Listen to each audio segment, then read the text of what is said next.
Feliz sábado. Voy a sacar un ratito. Feliz sábado. Ahí se escuchó mejor. ¿Cómo están? Bien, es un gusto para mí compartir este sábado con ustedes. Creo que la mayoría de las caras o medias caras que veo no conozco. Capaz que haya alguno por ahí después de la salida. Por ahí nos saludamos. Como decía nuestro anciano, ¿sí? Soy el pastor Mauricio, estoy recién llegado acá a Buenos Aires. Estuve los últimos 4 años trabajando junto a mi esposa en misiones en la ciudad del Dorado. No sé si alguien conocerá por allá, ¿no? ¿Nadie? Hay algunas pocas manos. Bueno, la verdad que tuvimos una linda experiencia por aquella zona. Estábamos ahí en límite con Brasil, así que la mitad del distrito eran medio brasileros y hablaban un dialecto medio raro. Nosotros lo conocemos como el portuñol, pero ni siquiera era portuñol, era un portugués muy de la zona. Así que disfrutamos mucho. Era prácticamente la mitad del distrito, una zona, digamos, de trabajo misionero. Fue muy lindo esos años. Bueno, el año pasado nos llamaron para poder continuar con nuestro ministerio acá como departamental de jóvenes. Hace casi 2 semanas estamos trabajando con unos chicos que vinieron de Brasil y con 3 distritos de acá, de la zona de Polvorines, Granburg, y también de acá de parte del instituto, ¿no? Florida. Y la verdad que ha sido una experiencia muy, pero muy linda. Hay algunos jóvenes de acá que sé que veo algunas caritas por ahí, que estuvieron compartiendo la semana con nosotros. Así que animo a todos los jóvenes, ¿sí? A los adolescentes que tengan ganas y el deseo. Hoy por la tarde a las 18:30 horas vamos a tener un culto muy especial. ¿Sí? Vamos a escuchar algunos testimonios de los jóvenes que ustedes conocen porque son de esta zona, de lo que han vivido estas 2 semanas. Realmente fueron de gran bendición. A las 18:30, allí en el Colegio de los Polvorines, vamos a tener un culto especial. Y si alguno está trabajando en el área, ¿no?, de clubes, en Ministerio Joven, el día domingo, todos los que son directores, ya sea de sociedades jóvenes o clubes, vamos a tener también un encuentro cortito por la mañana, el domingo por la mañana, así que están invitados. Sí, seguramente ya les llegó la invitación, pero lo hago ahora personalmente. Gracias por la invitación. Sí, me habían pedido que pueda acompañarlos este sábado. En teoría el sábado pasado también íbamos a acompañarlos, pero bueno, tuvimos varias situaciones en algunas iglesias y tuvimos que cubrir otros lugares.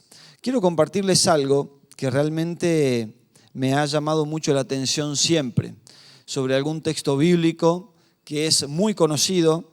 Si ustedes quieren acompañarme, en el capítulo 13 de Primera de Corintios, para los enamorados, para los que les gusta celebrar ahora la Semana de la Dulzura dentro de poco.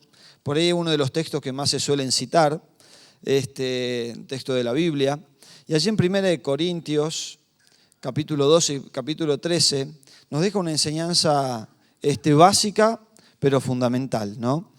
En el capítulo 12, si ustedes observan o recuerdan, porque seguramente lo han estudiado, el apóstol Pablo viene haciendo una descripción, ¿sí?, de los dones espirituales, ¿sí?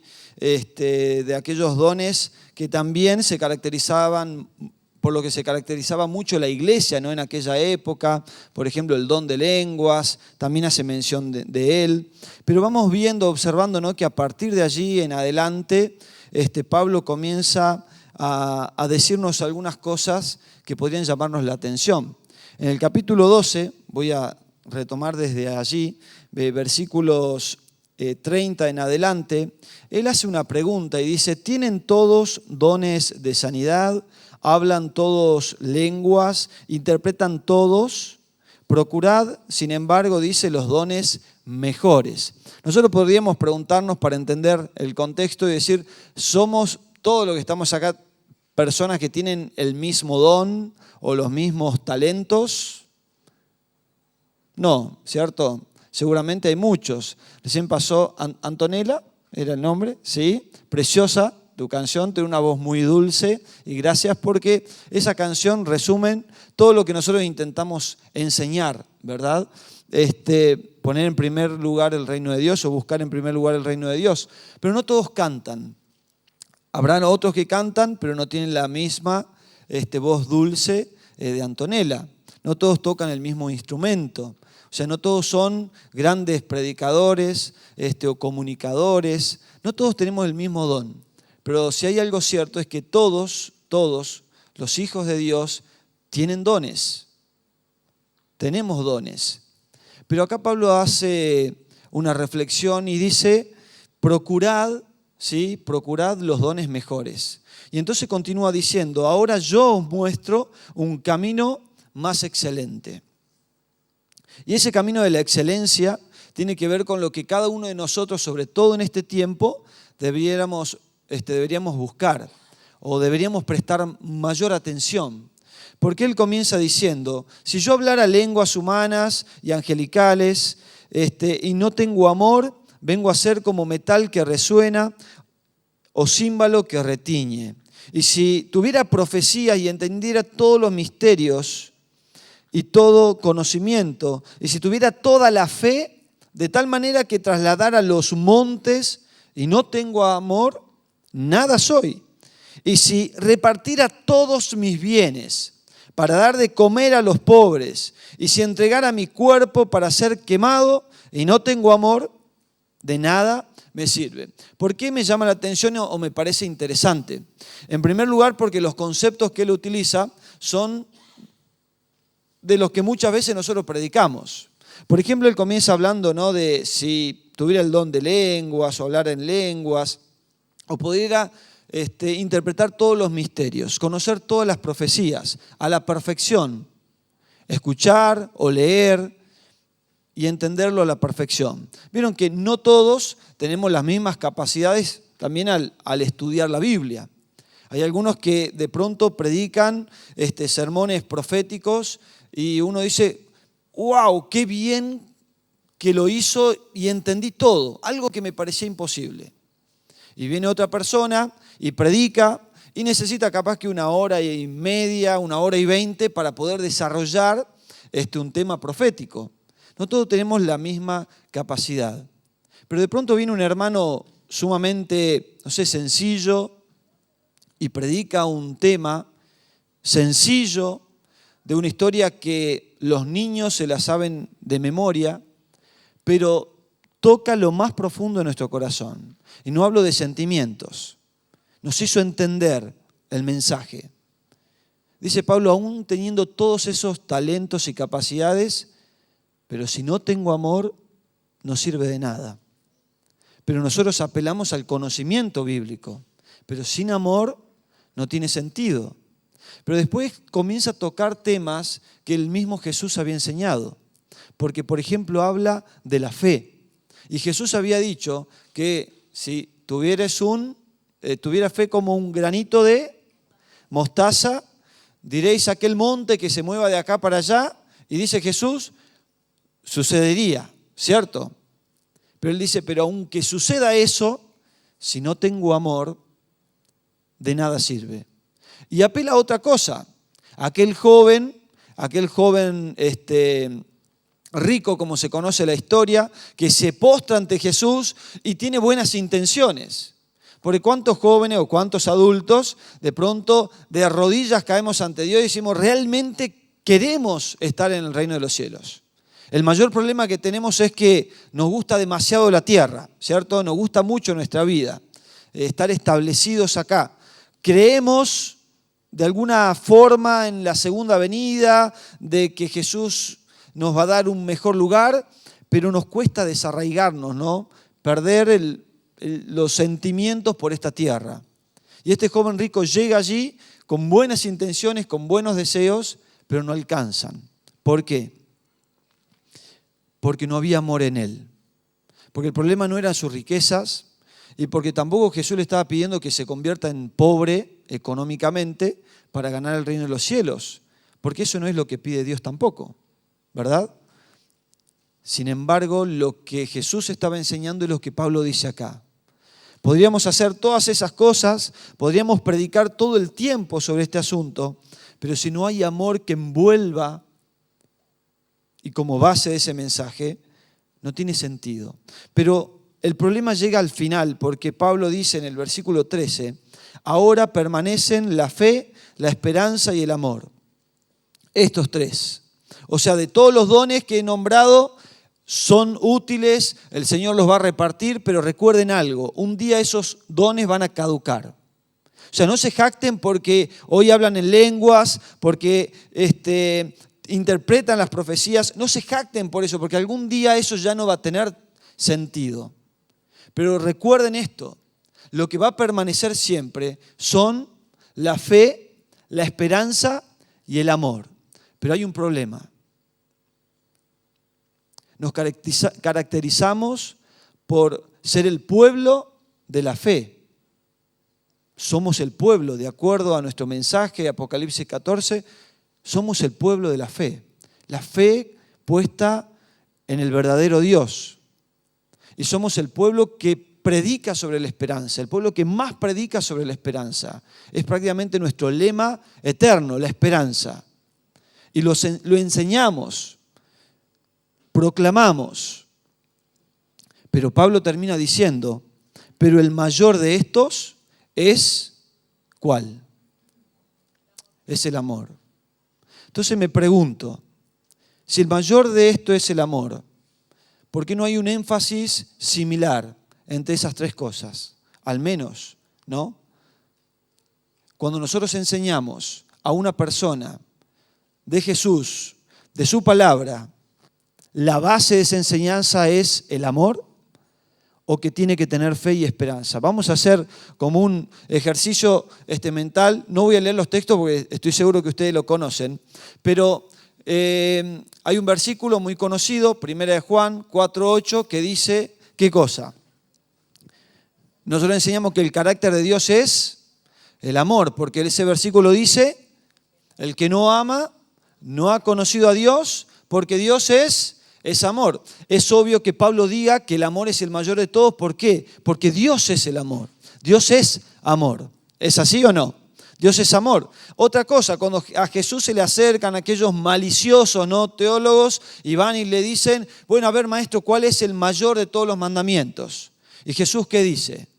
Amarás al Señor tu Dios con todo tu corazón, con toda tu mente y con toda tu alma, o sea, con el todo. ¿Sí? Y el que le sigue, y a tu prójimo, ¿no?, como a ti mismo. El amor. Claro que el amor va por encima de todos los dones, porque en eso se basa lo que Él hizo por nosotros. Entendemos el amor a partir de lo que Jesús experimentó en la tierra por nosotros, no por lo que nosotros podemos darle a Él. A partir de allí comenzamos a entender de a poco lo que es amor. ¿Y por qué es tan importante eso? Y no es una teología. Debe ser algo que sea parte de nuestra vida diaria y crecer en eso. ¿Por qué motivo? Porque si nosotros se nos presentara una situación, no sé, el hermano o la hermana llamada Job, que vive esas calamidades, esas situaciones terribles, y viene la primera y lo pierde todo. Y nosotros nos acercamos y lo visitamos y le decimos, bueno, pero tranquila hermana, tranquilo hermano, usted lo perdió todo, pero tiene que tener fe. Porque va a recuperar, si pasó esto, Dios tiene algo mejor. Usted hoy está en la calle, perdió a sus siervos, sus animales, pero no se preocupe, tenga fe. Pero luego pierde a su familia. Y no a uno de sus hijos, los pierde a todos. Y no hay palabras, ni en la Biblia, podríamos decir, versículos que puedan sostener ese momento. Y nosotros le decimos, hermano, tenga esperanza, no dude, siga adelante, tenga esperanza en la resurrección. Y enseñamos eso. Pero en ese momento, en la mente y en el corazón de esa persona, lo que palpita, lo que siente, lo que piensa y lo que se comienza a plantear es sobre el amor de Dios. O sea, ¿será que Dios me ama tanto que puede permitir que sucedan estas cosas en mi vida? Si no te ha pasado y has mirado situaciones, te has preguntado alguna vez o te has planteado, o sea, no dudo del amor de Dios, pero me gustaría ver algo con claridad. ¿Por qué pasan esas cosas? ¿Por qué tiene que sufrir esta persona de esa manera? ¿Por qué? O sea, ¿cómo describimos el amor de Dios a partir de esas circunstancias? Nos sinceremos. ¿Cómo enseñamos? No puedo enseñarlo con la teología, a menos que conozca a Dios. No podemos. ¿Qué le vamos a decir a una persona que está, si tenés fe y tenés esperanza? Job tiene fe y tiene esperanza. Pero lo que necesita Job, ese hermano o esa hermana, es sentir el abrazo amoroso y eterno y tierno de Dios, como el de nosotros. Sentarnos al lado, simplemente escuchar y que la persona sepa. Es así, ¿no? No hay muchas palabras para decir. No hay muchas cosas ante situaciones tan terribles. Y por eso viene la clave. En primera de Juan, ¿sí? La primera carta de Juan, capítulo 4, nos enseña algo que es sumamente fundamental ante esta situación. Primera de Juan, capítulo 4, versículo 19, que dice lo siguiente: nosotros lo amamos a Él porque Él nos amó primero. Nosotros lo amamos a Él porque Él nos amó primero. Acá viene un asunto muy importante, ¿no? Porque primera de Juan dice que Dios es amor y dice ahora Juan, nosotros lo amamos a Él. O sea, el amor está en ellos ahora. Pero dice, ese amor está en nosotros y podemos impartirlo para Dios. ¿Por qué? Porque entendimos lo fundamental. Él nos amó primero. Y como si fuera poco, acá a nosotros nos queda claro algo. Uno de los principales problemas que tenemos como cristianos, uno de los mayores desafíos, es aprender a descifrar el amor de Dios. No solamente su teología, sus enseñanzas, no el simple hecho de conocer la historia de lo que hizo o para qué lo hizo. Él me amó porque murió en la cruz y porque yo necesito salvación, porque soy un pecador.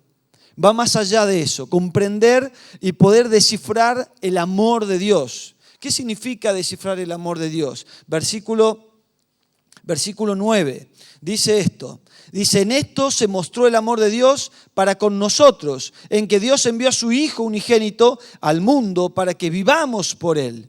En esto consiste el amor, no en que nosotros hayamos amado a Dios, sino en que Él nos amó. Y dice, y envió a su Hijo en propiciación por nuestros pecados. ¿En qué consiste el amor? En que la personificación del amor está en ese ser que conocemos como Jesús. En Jesús nosotros podemos observar, contemplar lo que Dios durante tanto tiempo intentaba demostrarle al pueblo. No que lo rescataba de los egipcios porque ellos no tuvieran la fuerza para hacerlos, o porque el mar rojo no se pudiera abrir, o le daba alimento porque no podían cultivar sus propios alimentos, o que los cubría del sol porque no había otra manera de hacerlo, o porque no había agua y entonces colocaba una roca. O sea, simplemente eran elementos básicos que necesitaban como manifestación del amor de Dios, porque no merecían ser rescatados. Y eso es lo que no nos olvidamos nosotros. No es que Dios los rescató porque eran minoría, porque eran los pobres, porque eran los que vivían las injusticias, sino porque Dios los había escogido y había hecho un pacto con ellos. Y ese pacto consistía en amor eterno. En 2 Corintios, capítulo 5, otro texto muy conocido, 2 Corintios capítulo 5, dice lo siguiente. 2 Corintios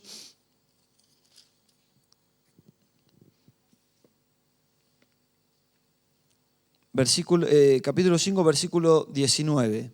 Dios estaba con Cristo reconciliando consigo al mundo, no tomándoles en cuenta a los hombres, ¿qué cosa? No tomándole en cuenta sus pecados. ¿Qué significa esto? Que mientras miraba a cada uno de nosotros, lo que Él hizo con el pecado es ponerlo a un costado. De esto me hago cargo yo. Perdón.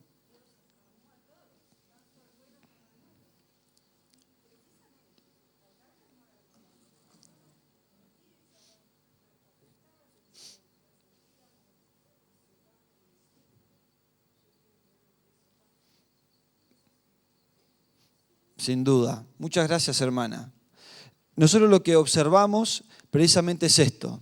Dice acá que Dios no estaba tomándole en cuenta sus pecados. Dios no va a rescatar al pueblo porque el pueblo lo merecía. Ni tampoco viene a rescatarnos a nosotros porque nosotros lo merezcamos. O sea, nosotros hemos aprendido a sentirnos bendecidos por Dios, a sentirnos beneficiados por Dios. Pero nos hemos olvidado de la importancia de tener una relación tan íntima, de poder declarar, como declararía el amor de mi esposo, de mis hijos, o el mío hacia ellos, con Dios. De que Dios me ama. No porque tenga hambre me da alimentos. Y con eso me siento contento. Porque hay lugares en el mundo en el que las personas también mueren de hambre. Pero Dios las ama y las va a salvar.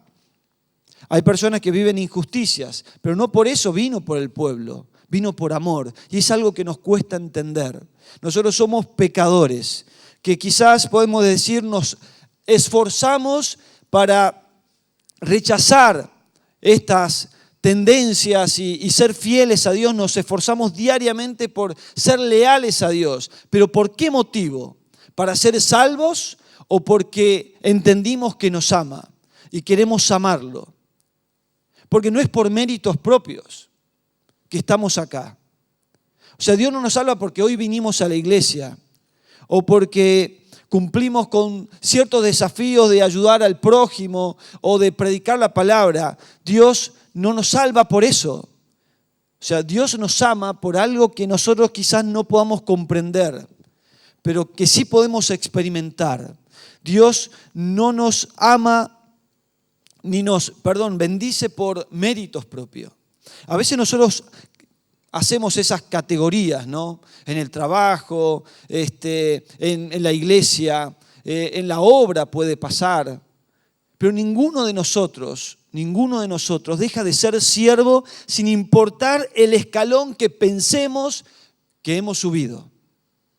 Ninguno de nosotros salimos de la misma línea de siervos sin importar el lugar que ocupamos en la obra de Dios. Ninguno de nosotros. Somos siervos, todos por igual, porque no hay premios por méritos. No es que un pastor hoy está acá, y lo hablo en lo personal, porque es mi ambiente, ¿no? Y luego está allá por méritos. Claro, habrá capacidad, habrá dones, y Dios sabe dónde colocar a cada persona, pero no es por méritos. No es que aquel llegó a lo suficiente y ahora le tocó al otro que hizo mayores méritos. Eso no existe. Quizás en nosotros como humanos, que somos débiles y nos guiamos por lo que el ser humano pueda decirnos, pero no por lo que Dios pueda contemplar y observar en nosotros. ¿Qué es lo que verdaderamente vale? Porque dice este versículo que sabiendo que soy un pecador, lo que Dios hace es dejar mis pecados de lado y amarme, porque no lo merezco, pero me ama. Y cuando yo observo a Jesús y veo que Jesús viene y me enseña que la teología de Jesús es totalmente diferente, porque esa teología del amor no es sufrir porque pensá que después vas a tener un premio. Sufrí acá porque allá vas a tener una corona. Esa no es la teología de Jesús. Porque el deseo de Él no es que nosotros suframos para que alcancemos algo. El deseo de Él fue, ya que estábamos sufriendo, tomar la decisión de Él tomar ese sufrimiento. O sea, vos sufrís, pero yo sufro con vos. Vos padecés injusticias y yo las sufro con vos. Mi vida es tuya. Pero en lugar de que nosotros tengamos que morir, Él dice, yo muero por ustedes. Es un amor sin límites, algo que nosotros no podríamos hacer.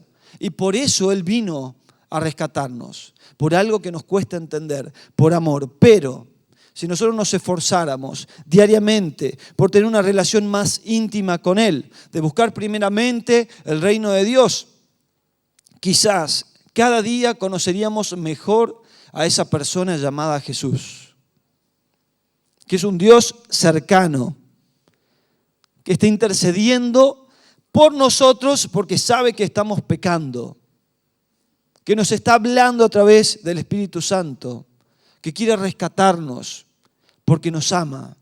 O sea, cada uno de los que estamos acá, sin importar la condición en la que se encuentre, en la máxima pecaminosidad que puedan percibir en su vida, puede declarar y saber y estar seguro de que Dios los ama. Dios te ama y Dios me ama aun cuando no lo merezco. Dios no me ama cuando dejo de pecar, ni me deja de amar cuando peco. Es un amor que difícilmente pueda entender, a menos que me proponga a conocerlo a Él. Ahora, queridos hermanos, en la Biblia hay ejemplos y hay testimonios. Y uno de esos testimonios es el de Juan el Bautista. Digo testimonio porque en Juan el Bautista vemos una situación muy particular y algunas cosas voy a mencionar para que no extenderme mucho. Ustedes van al primer capítulo del libro de Juan y entonces aparece la declaración de Juan el Bautista sobre Jesús. Y él dice que Dios le ha revelado que ese era el Mesías, porque él vio y escuchó la voz y vio al Espíritu Santo descender. O sea, él vio todo lo que Dios le indicó para que no erre, ¿no?, de quién era el Mesías. Y él da testimonio de eso. Pero en el capítulo 7 del libro de Lucas observamos que él envía, a partir del versículo 18, él envía a su discípulo a preguntar a Jesús: ¿sos vos? O sea, ¿vos sos el Mesías, el tipo de Mesías que nosotros estamos esperando? Hubo una confusión allí. ¿Por qué?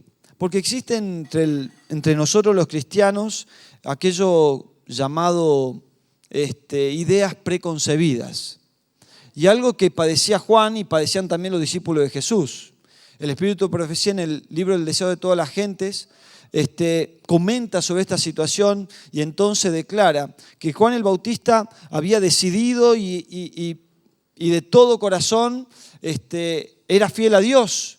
Pero respecto a la misión de Jesús había algo que no había quedado claro y llegó a esa confusión mientras estaba en la cárcel y mandó a preguntar: ¿sos ese Mesías que esperamos? O sea, no dudo de tu poder, no dudo de que puedes ser un enviado de Dios, pero ¿ese es el Mesías? Jesús había adoptado una misión diferente, como aquel silbo apacible del cual describía el profeta Elías, de una manera distinta. Le bastaba con rodearse con los discípulos, sanar a los enfermos, predicar y llevar el amor a las personas. Pero no era algo que ellos pensaban que el Mesías debería ser. Los discípulos padecieron de lo mismo, tanto que la muerte de Jesús y su sepultura, en lugar de transformarse en una victoria, en alegría y en gozo por el cumplimiento de una profecía, se devastaron, se desanimaron y perdieron la esperanza. Se escondieron, tuvieron miedo y sintieron que se había terminado todo. Ellos declaraban: pero nosotros pensábamos que era Él el que iba a traer liberación a Israel. Pensábamos que era Él. Pensábamos que era el que había venido. Pero ahora está muerto. Hasta el último momento. Y si ustedes recuerdan, allí en el primer capítulo de Hechos de los Apóstoles, ellos siguen insistiendo con respecto al reino de Dios porque tienen una mala comprensión sobre esto. Eso nos sucede, queridos hermanos, cuando nosotros no conocemos a Dios. Cuando nosotros no tenemos una relación íntima con Jesús. Comprendemos mal su misión, lo que debiera ser. Y entonces cuando pasan cosas terribles y horrorosas en este mundo, las cuales Él declaró que sucederían, nos confundimos, dudamos, nos desanimamos, porque pensábamos que lo que le habíamos pedido debía ser así, porque la Biblia dice que lo que le pidamos tiene que darse porque lo pedimos con fe. O dudamos de la fe, o dudamos de la Biblia, o dudamos de muchas cosas. Pero cuando nosotros no dudamos del amor de Dios, podemos sufrir muchas cosas en este mundo, pero nunca dudaríamos de que Dios está a nuestro lado. Pudiéramos experimentar lo mismo que experimentó Job, pero no dudaríamos de que Dios nos sigue amando. La experiencia de Jacob es otro testimonio. Jacob ha pecado, ha errado, se ha alejado de Dios, ha hecho todas las cosas mal. Y vemos en su historia que las consecuencias los persiguen. Sin embargo, dice el Espíritu de profecía en Patriarcas y Profetas, que lo que más deseaba aquel siervo de Dios era sentir de que Dios aún lo consideraba, que no se había apartado de él, como él había tenido que huir de la casa de sus padres. Y entonces aquella noche de sufrimiento, de dolor, de tristeza, él clamando, Dios respondió. Así sucede cuando nosotros conocemos a Dios. Podemos sentirnos devastados, destruidos, pero el amor de Dios, que es el don perfecto, conocer de ese amor nos hace sentir de que realmente todo lo puedo. Nos hace sentir que realmente el amor de Cristo nos constriñe. Ya no es solamente una frase de valentía ante momentos difíciles pero superables, porque hay cosas que no serán resueltas en este mundo, sino hasta que Cristo venga. Y para sostenernos hasta aquel día, necesitamos cada día experimentar y no dudar de que Dios nos ama. Hay algo muy importante para ir cerrando esta idea, y es que así como la Biblia nos dice que el que no ama no ha conocido a Dios, entendemos de que Dios también espera que nosotros amemos a nuestro prójimo, de que nosotros podamos tener el propósito en nuestra vida de amar a cada persona, no por cómo es, ni por cómo la vemos, o si nos cae bien o no, pero amarla al punto de nunca pensar de que ya ha hecho lo suficiente por esa persona, como Dios hace con nosotros. Esta cita, que se encuentra también en el Deseo de todas las gentes, dice lo siguiente: quien ame a aquellos por quienes el Padre ha hecho tanto, quien no ame a aquellos por quien el Padre ha hecho tanto, no conoce a Dios. Y dice, esta es la razón por la que hay tan poca vitalidad genuina en nuestra iglesia. La teología no tiene valor a menos que sea saturada con el amor de Cristo. Nosotros podemos enseñar la verdad a las personas, pero si no lo hacemos por amor, no es suficiente. Nada somos, ni nada tenemos. El amor de Dios debe verse reflejado por cada acto de la iglesia, por cada joven, por cada niño, por cada adulto, por cada maestro, por cada líder. El amor de Dios debe ser el sello de distinción de la iglesia en este tiempo donde las personas están tan perdidas, tan confundidas con las cosas que suceden. Si tuviera más tiempo, contaría experiencias no muy gratas que he tenido, feas y horribles, que cosas que ustedes también la deben haber visto, pero que hacen pensar al mundo de que el amor de Dios no está aquí. Pero el amor de Dios está acá. ¿A través de quién? De cada uno de sus hijos.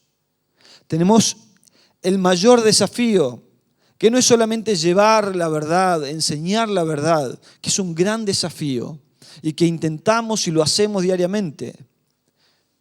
Pero ser revestido del amor de Dios es un desafío aún mayor.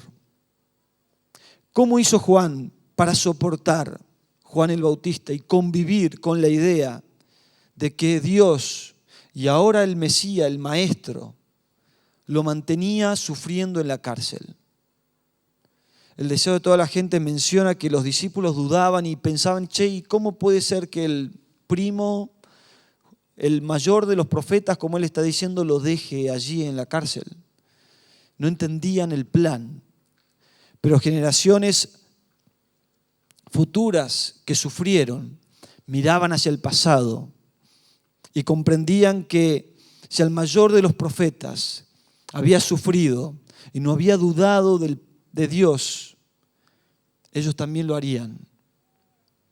Nosotros no comprendemos muchas de las cosas que suceden, pero dice el Espíritu de Profecía, el toque del amor divino lo había transformado.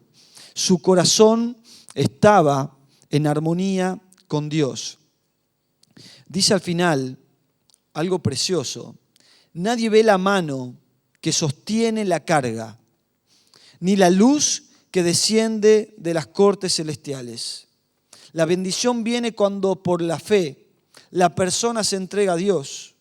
Entonces, aquel poder que ningún ojo puede ver ni discernir, crea un nuevo ser a imagen de Dios. Solo el amor de Dios, queridos hermanos y jóvenes, puede transformar nuestra vida. Pero ese amor no nos transforma porque simplemente Él nos ama, sino cuando nosotros procuramos comprenderlo, entenderlo, conocerlo a través de la persona de Cristo. El desafío que tenemos cada uno de nosotros es que cada persona que se encuentra en este lugar y cada persona que pueda conocer a un hijo de Dios, primeramente pueda entender de que hay un Dios que verdaderamente lo ama. Y puedes tener la seguridad, la certeza, que aún en el momento de mayor dificultad o dolor que puedas vivir, tener plena certeza de que Dios está a tu lado y que Dios te ama. También puedes tener la certeza, y no te olvides de esto, que así como nos cuesta discernir el amor de Dios, también nos cuesta discernir, por ende, el perdón de Dios. Y si sentís en algún momento de tu vida que has cometido o has caído tan profundo y que eso no lo podés borrar de tu alma, tener la certeza de que el amor de Dios es tan grande y te valora y te estima tanto que no tiene en cuenta ese pecado. Puede tener la certeza y la confianza de que tenemos un Dios que intercede por su pueblo, porque quiere verte salvo.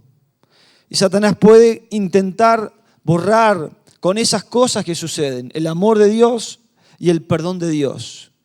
Pero el sacrificio de Jesús, lo que Él hizo en esta tierra, lo que Él mostró, es tan perfecto que puedes tener plena seguridad que aun cuando reconozcas que no lo mereces, por su amor y por su sacrificio, sos perdonado y sos amado.